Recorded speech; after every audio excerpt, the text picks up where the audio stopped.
Are you a craftsman or an entrepreneur? Do you ever feel you are at a place that doesn't reward you for doing what you are good at?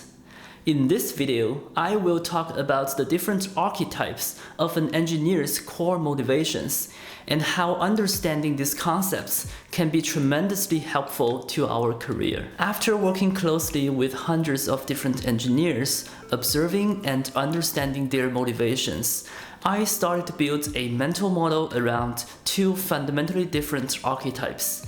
I call them the craftsman and the entrepreneur. The craftsmen are engineers who are doing engineering primarily because they enjoy the process of crafting software products.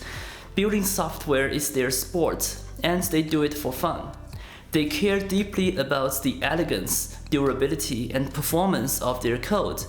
When they finished writing a beautiful piece of code, even if no one used their product, they would still feel a sense of satisfaction. When I think about the craftsman archetype, I think of people like Donald Knuth, Dave Cutler, or Guilfoyle from Silicon Valley. The entrepreneur, however, are engineers who care more about the business outcome of their work. They often try to find the cheapest way possible to achieve the outcome they are looking for. They feel accomplished when millions of people use and love their products, not when they have a beautiful code base. The entrepreneur archetype makes me think of people like Mark Zuckerberg, Bill Gates, or Kun the engineer. Yes, that's me. I find my motivations align better with the entrepreneur archetype, but in this video, I will try my best to remove my bias on this topic. You might ask, why can't I be both? Why can't I care about writing beautiful code and also enjoy turning it into a successful business? The answer is that you could be both, but often not at the same time. At different phases, a business will have different needs. For a new startup which doesn't have a proven product yet, their best chance at succeeding is to test their hypothesis in the real market as soon as possible and do rapid iterations to identify product-market fit. Most of their hypotheses or ideas are going to fail. That's the inherent risk that comes from unproven startups. If they spent a year addressing the extensibility and scalability of their code, but the idea simply didn't pan out and they couldn't even get 10 people to use their product, all those code optimizations wouldn't even matter, and that's a whole year wasted.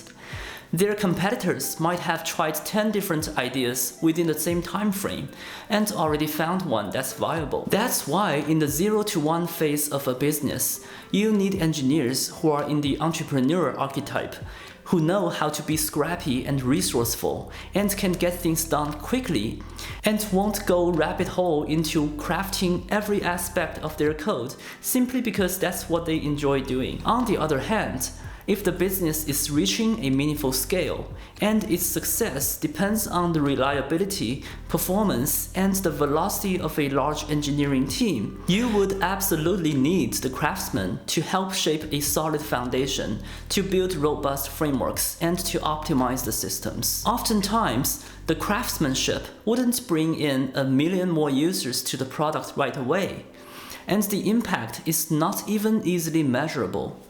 That's why you need people whose innate motivation drives them to do this type of work.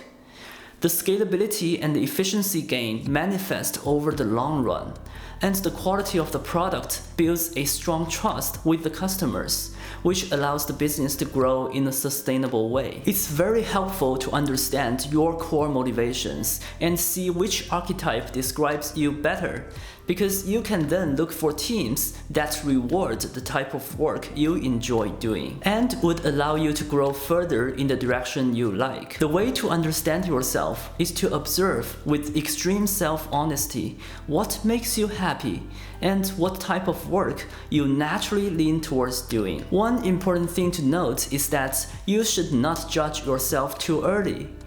When you are just starting your career, you haven't really had the chance to be exposed to different types of projects yet.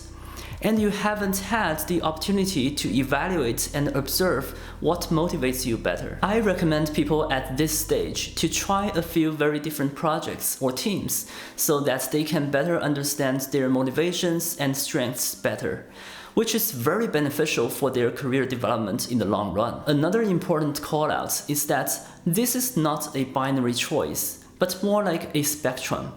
For example, you can be 70% an entrepreneur and 30% a craftsman. You would primarily look for business outcomes, but once in a while enjoy refactoring a messy piece of code.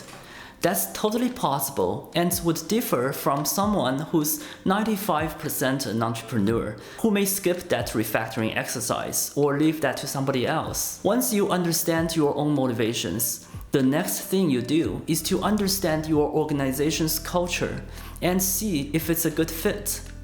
If you are currently looking for companies or teams to join, that's the perfect time to do this evaluation. You can look at what the organization uses as their goals or milestones. If it's something along the lines of growing daily active users or increasing revenue by 2x, that most likely indicates a culture that rewards the entrepreneur more than the craftsman. On the other hand, if the goals are more like improving efficiency or performance of an existing system, migrating a foundational component to something more robust, shipping a new tool or framework to improve future agility, that's more likely an organization that's in need of craftsmanship. You can also look at how many of the team's projects are about building new features, testing new product ideas, versus improving existing ones. The former fits better with the entrepreneur, while the latter is where the craftsman would more likely get rewarded.